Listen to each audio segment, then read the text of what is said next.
Minsan ang pag-ibig parang giyera. Di mo alam kung kailan aatake yung problema sa buhay niyo. Pero kailangan bawat isa sa inyo ay maging handa sa bawat giyera na darating sa buhay niyong dalawa.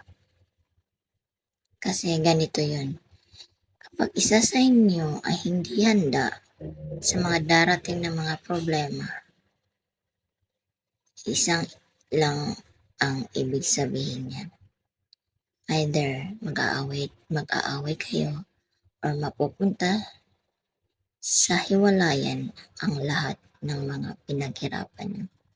Lalong-lalo na sa mga long distance relationship. Ito lang maipapayo ko sa inyo.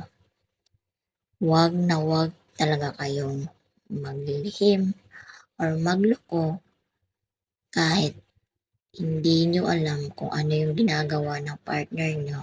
At least sa sarili nyo, tapat kayo. Yun ang pinaka-importante sa mga long distance relationship. Parang respeto na lang din. Kasi kung gaano mo kamahal yung sarili mo, ganun din kamahal, ganun din yung pagmamahal na binibigay mo sa partner mo.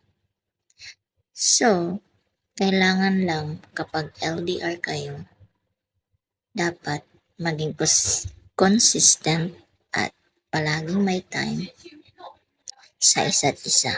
Kasi sa mga LDR, napaka-importante talaga yung time at effort. Kasi pag wala yung time, hindi mo maano yung effort niya.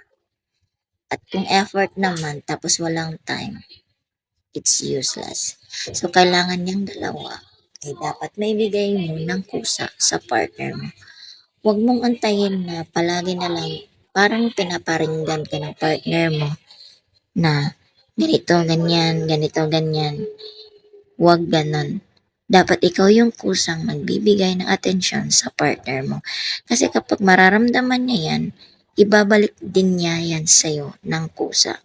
So, sa mga ka-LDR dyan na katulad namin, magpakatatag kayo hanggang sa matupad nyo ang lahat ng mga plano nyo sa buhay at magkikita pa rin kayo. Kasi hindi naman habang buhay, yung sitwasyon nyo ngayon ay panghabang buhay.